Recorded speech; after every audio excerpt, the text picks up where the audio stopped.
The night was cold, and the wind carried a quiet whisper through the valley. Under the pale shimmer of a lonely streetlight, a man walked slowly along the cracked road that led to an abandoned mansion. His steps were uneven, dragging through the dust and fallen leaves as, though every footstep carried the weight of years. His clothes were torn, his shoes worn to the sole, and his beard had grown long and unkempt, hiding much of the face that once appeared on magazine covers and business columns. That face, 30 years ago, belonged to the man everyone called Edward Halden, the name that once defined success. But now, that name existed only in memories, buried under rumors, betrayal, and silence. The world had forgotten him, and perhaps he had learned to forget himself too. The mansion loomed at the end of the road, like a dying monument, its iron gates rusted, vines crawling along the stone pillars and windows dark with dust. Once, this gate had opened for limousines, reporters, and laughter that spilled from grand parties. Now it stood as a barrier between what was once his empire and what remained just walls and ghosts. Edward stopped before the gate, his hands trembling as he reached for the cold metal bars. The chill sank through his skin, but he didn't let go.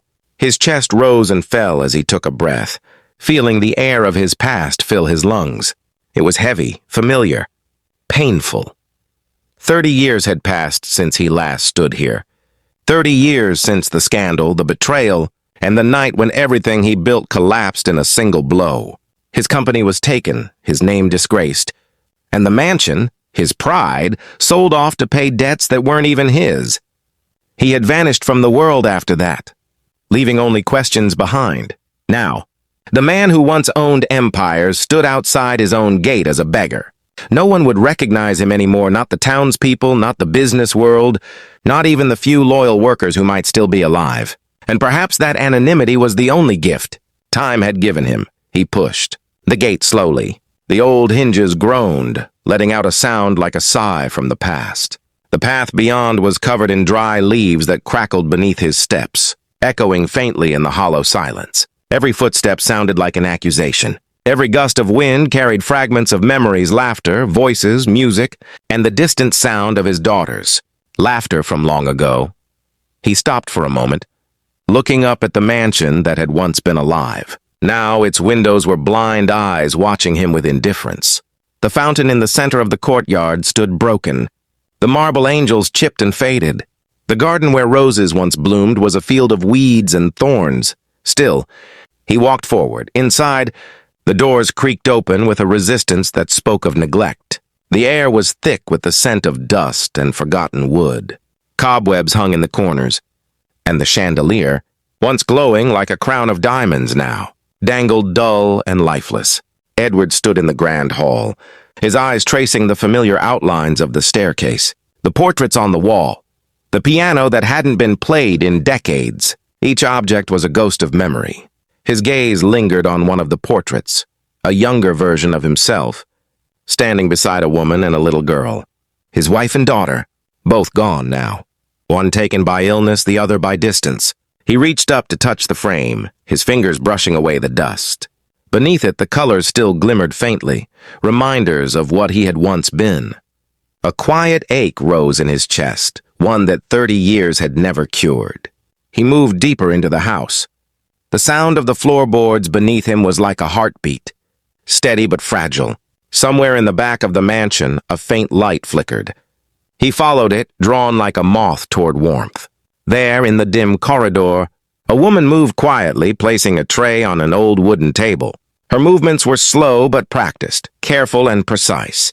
She wore a plain maid's uniform, her hair tied neatly, her expression calm but tired. She couldn't have been more than 35. Edward paused in the shadow, watching her for a moment. There was something hauntingly familiar about her face, the softness in her eyes, the slight tilt of her head as she worked. He realized who she must be. Martha. She had been just a little girl when he last saw her, the daughter of his loyal housekeeper. He remembered her running through these halls, her laughter echoing in the corridors as she played with his daughter. Time had turned that child into a woman, but she was here still, caring for a place that no longer belonged to anyone. Martha turned slightly, sensing movement behind her. Her eyes caught the shape of a man in ragged clothes standing in the doorway. She froze for a heartbeat, then relaxed slightly. Assuming he was just another wanderer seeking food or shelter, Edward stepped forward slowly, his eyes soft with gratitude. He said nothing, and she didn't ask much. She pointed him toward a small servant's room near the back of the mansion. It was a room he had built long ago for workers, simple, bare, but safe. He nodded silently and walked there, his body heavy with fatigue. When the door closed behind him, he sank onto the old bed. The smell of the sheets was old but clean, the kind of care only someone devoted could give. For a long time, he sat there staring at the ceiling, the dim light from a candle dancing across the cracked walls. His mind drifted between past and present, between the man he was and the shadow he had become. Outside, the wind whispered through the broken windows. Inside, his heart whispered through time. Tonight, he had come home, but not as a master, not as a billionaire, not even as a man returning to claim what was his. He had come home as a ghost, seeking peace in the ruins of his own legacy. And though no one recognized him, deep inside, the mansion did. The walls, the halls, the silence. They all remembered their owner. But the story of Edward Halden's return had only just begun, for in the quiet of the night, something stirred in the shadows of that forgotten home, a truth that had waited 30 years to be uncovered. The candle flickered, casting long shadows across the walls of the small servant's room. Edward Halden lay on the narrow bed, staring at the cracked ceiling above him. The faint smell of old wood, mixed with the lingering scent of polish from years ago, pulled memories from the depths of his mind. He could see the halls of the mansion alive once more, laughter echoing through the corridors, servants rushing to prepare for grand dinners, his own daughter's small footsteps chasing her mother down the stairs. 30 years had passed, yet every memory was as vivid as if it had happened yesterday. The betrayal that had destroyed him came back to him in flashes, his brother's calculating eyes, the secret meetings, the contracts signed behind closed doors that left Edward penniless, humiliated and broken. He had trusted the wrong people, and that mistake had cost him everything. Outside, the wind moaned through the cracks in the walls, carrying the chill of the long-forgotten night. Edward closed his eyes, letting the darkness of the room merge with the darkness of his past. He could still hear the laughter of his child, a voice frozen in time, one he had never been able to hear again after disappearing. The mansion had been alive with joy once, but now it was a shell, a tomb of memories. Morning came slowly. The pale light of dawn filtered through the broken curtains, illuminating the dust particles that danced lazily in the air. Edward rose from the bed, his joints stiff from years of hardship, and walked slowly toward the main hall. The silence was heavy, almost sacred. Every step he took seemed to awaken the memories trapped in the walls. The grand piano in the corner, covered in dust, reminded him of evenings spent with music and laughter. He ran his hand along its chipped keys, imagining once more the songs his daughter had played, the melodies that had once filled the air with warmth. He moved toward the library, a room that had always been his sanctuary. The shelves were lined with books he had not touched in decades, their spines faded and pages yellowed. Yet, even in neglect, they radiated a quiet dignity. Edward ran his fingers over the titles, remembering the nights he had spent reading, learning, planning, and dreaming. Books had been his companions when human trust had failed him. They were the only friends that never betrayed him. Then he saw her, Martha, in the courtyard. She was tending to the garden, her movements careful and deliberate, as though she were trying to restore life to what had been dead for years. The roses she planted would never bloom like they once did, but she worked anyway, a silent homage to a house that had seen better days. Edward watched her from the window, noticing the way her brow furrowed when a stubborn weed refused to come free, the soft sigh that escaped her lips when she worked tirelessly. She reminded him of someone, yet he knew she would never recognize him. The truth of that realization hit him like a cold wind. 30 years had changed everything, the world, the mansion, even the people who had lived within its walls. He was no longer Edward Halden, the billionaire. He was a man stripped of name, wealth, and identity. Yet paradoxically, he felt freer than he had in decades. No one could claim him, no one could judge him. Here, in the ruins of his own empire, he was invisible. Hours passed. Edward wandered through the halls, touching the furniture, tracing the outlines of frames, listening to the creaks of the floorboards as if they spoke to him. And then he paused at a door he had never noticed before. A small, unassuming room at the back of the mansion. The door was locked, its paint chipped and peeling. He knelt and ran his hand along the keyhole, remembering the old key he had hidden in the garden 30 years ago. It was the key to secrets that had never been discovered, the part of his life that had been buried with the betrayal and scandal. Finding the key under a loose stone in the garden, he returned to the door and inserted it with a quiet click. The lock resisted for a moment, then gave way. Edward opened the door to reveal a small chamber filled with personal belongings he had hidden away. Papers, letters, and old photographs lay in piles, untouched by time. This room had been his sanctuary when the world had turned against him, a place where he kept the fragments of his life that mattered most. He picked up a photograph, his daughter as a child, holding her mother's hand, smiling without a care in the world. Tears welled up in his eyes. He had never been able to see her grow up. He had never been able to protect her from the consequences of his disappearance. And yet, in this quiet chamber, surrounded by remnants of a past life, he felt a connection that time could not sever. Suddenly, he heard footsteps outside the room. Heart pounding, he quickly placed the photograph back in its spot and straightened his clothes. Martha had entered the hall carrying a small basket of freshly picked flowers. She paused, glancing around. As if sensing the presence of someone she could not see, Edward stepped back into the shadow, letting her pass, careful not to be recognized. Watching her, he realized the mansion had not entirely lost its life. In her quiet diligence, in her careful tending to the house, she preserved a memory of him, a trace of the world he had built. It was ironic. The richest man had returned. Yet it was the poorest caretaker who held the true essence of the home alive. Watching her, he realized the mansion had not entirely lost its life. In her quiet diligence, in her careful tending to the house, she preserved a memory of him, a trace of the world he had built. It was ironic. The richest man had returned. Yet it was the poorest caretaker who held the true essence of the home alive. By evening, Edward found himself in the grand dining room. The table was empty, the chairs pushed back, and the silverware tarnished. He ran his hands along the edge of the table, remembering dinners filled with conversation, laughter, and the presence of people he had loved and lost.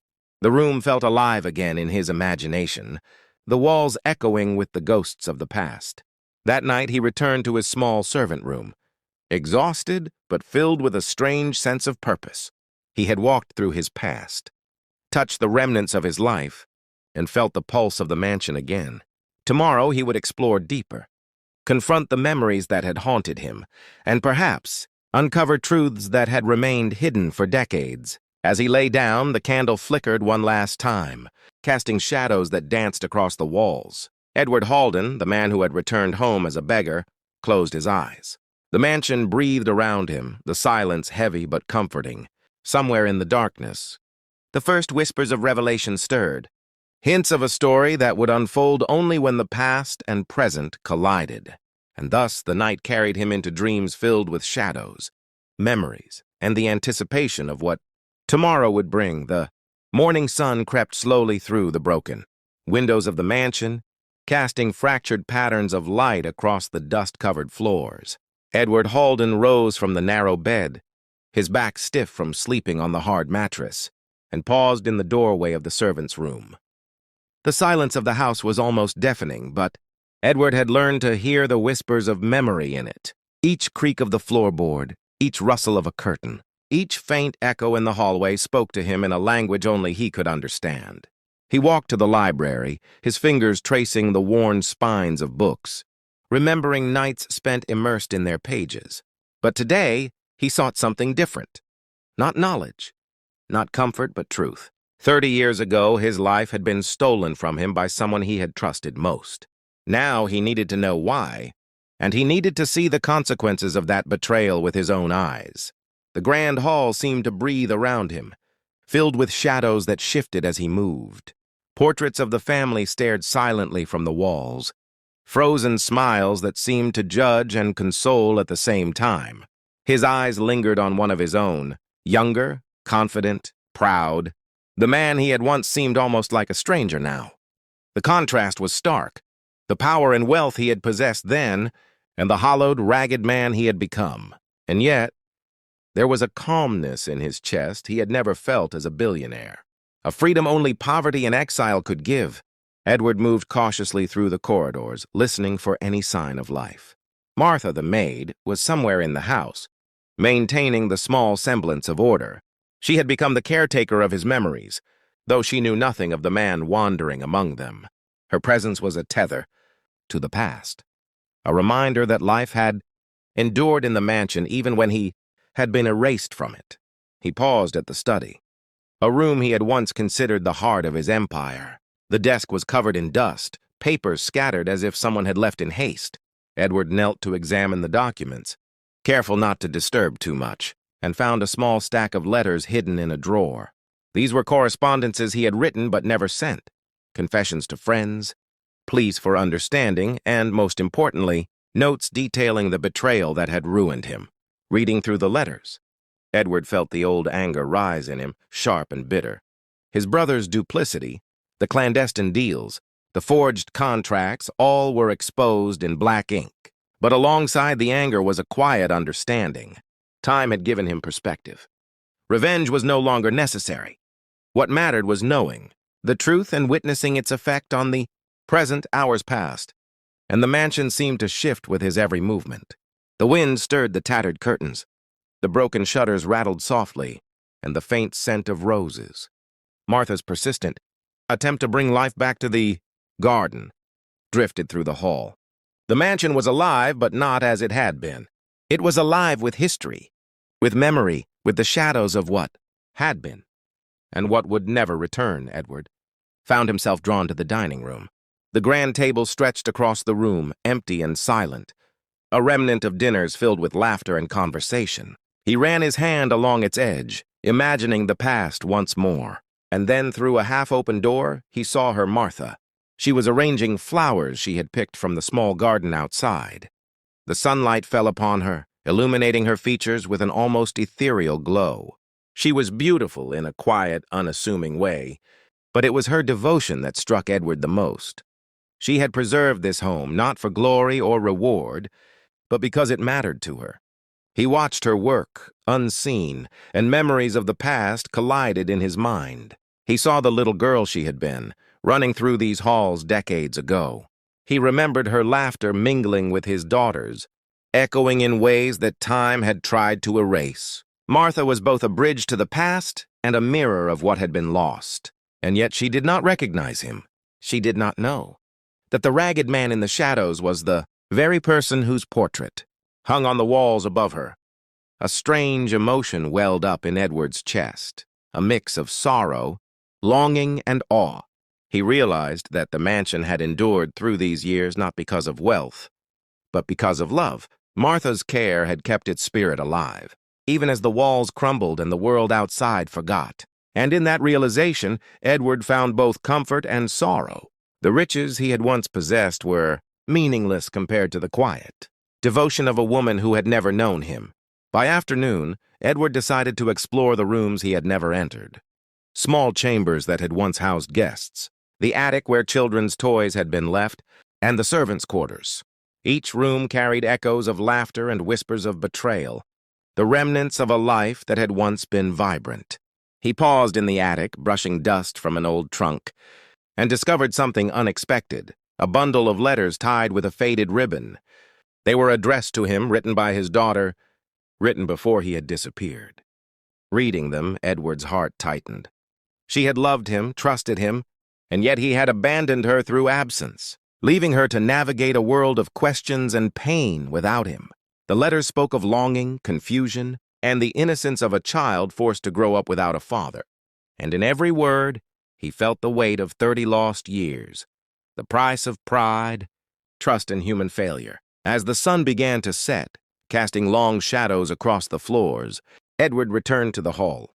Martha was still at work, arranging the last of the flowers on the dining table. Her movements were precise, almost ritualistic, as if she were maintaining a delicate balance between memory and the present. Edward watched, feeling the enormity of what he had lost and the fragility of what remained. He realized then that the mansion itself had become a living archive of his life, a place where time, memory, betrayal, and devotion intertwined. And in the quiet of that evening, Edward understood that his journey was far from over. The mansion had secrets yet to reveal, truths yet to confront, and a reckoning that would not wait forever. Night fell, draping the mansion in shadow. Edward returned to the servants' room, exhaustion heavy in his bones, but his mind alert with anticipation. Tomorrow he would uncover more. He would search the hidden corners of the mansion, confront the evidence of betrayal, and perhaps finally face the truth about Martha's role in preserving what he had lost. As he lay down, the candle flickered, casting dancing shadows across the walls. Edward Halden, the beggar who had once been the richest man, closed his eyes. The mansion whispered around him, carrying the weight of history and memory. In the darkness, a subtle tension hung in the air, a promise that the next day would bring revelations, confrontations, and the emotional awakening that had waited 30 years to unfold. The next morning, sunlight streamed unevenly through the shattered windows, illuminating the mansion's worn floors and broken furniture. Edward moved quietly, aware that Martha was somewhere nearby, tending to the rooms and the faint traces of life she had nurtured here. He watched her from a shadowed doorway, noticing the careful way she wiped the surfaces, the subtle sway of her movements, and the quiet hum she allowed herself, as if speaking softly to the house itself. Something about her presence made the mansion feel alive again, but it also stirred a deep ache in Edward. She had known this home all her life, yet she did not recognize the man standing in its shadows. 30 years had transformed him into someone unrecognizable, a ghost walking among the living. He followed her silently into the courtyard, where the garden struggled to bloom under her care. Each flower she touched seemed to hold memories of a happier time. Edward's heart ached as he realized how the richest man had been erased from the very place he had built. Yet life endured here through her devotion, and then it happened. A subtle pause in her movements, a slight narrowing of her eyes. She turned slowly, sensing a presence that felt familiar but intangible. Edward froze, holding his breath. In that brief, fragile moment, recognition shimmered in her gaze, though she could not yet place it. He let the moment linger, letting the silence speak. The mansion held its breath with him. For 30 years, this quiet had waited, the waiting of walls that had once known laughter and betrayal, and of a life that had been lost to pride and exile. Edward stepped back into the shadow, feeling the weight of the moment. Tomorrow, he knew, would bring the answers, the confrontation, the revelation, and the peace he had sought for decades. The mansion waited too, silent but expectant, as if the walls themselves knew that the richest man had returned, and the story of 30 years was about to reach its end. The evening sun dipped low, casting long, golden streaks across the mansion's worn floors. Edward Halden stood silently in the main hall, watching Martha as she arranged the last of the flowers in the dim light. Her hands trembled slightly as she paused, feeling the presence of someone she could not yet name. Her gaze finally met his, and in that instant, recognition flickered. A shadow of a memory from decades ago, faint but undeniable. The truth hovered between them, fragile as the dust motes dancing in the sunlight. Edward allowed himself a small, weary smile, his eyes glistening with tears long held back. He was here, and she now sensed it, though she could not yet fully comprehend who he was. Slowly he stepped forward, and Martha instinctively took a step back, her heart pounding.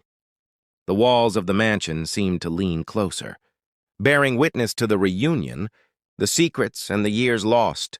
Edward's voice was barely a whisper as he spoke a single, trembling sentence. "Don't tell anyone. I came home only to see the house one last time."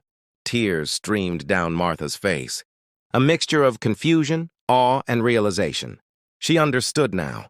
The ragged man she had fed, the quiet presence that moved through her home, was the man whose portrait had hung on these walls for decades. The mansion itself seemed to exhale, the air thick with memories and closure.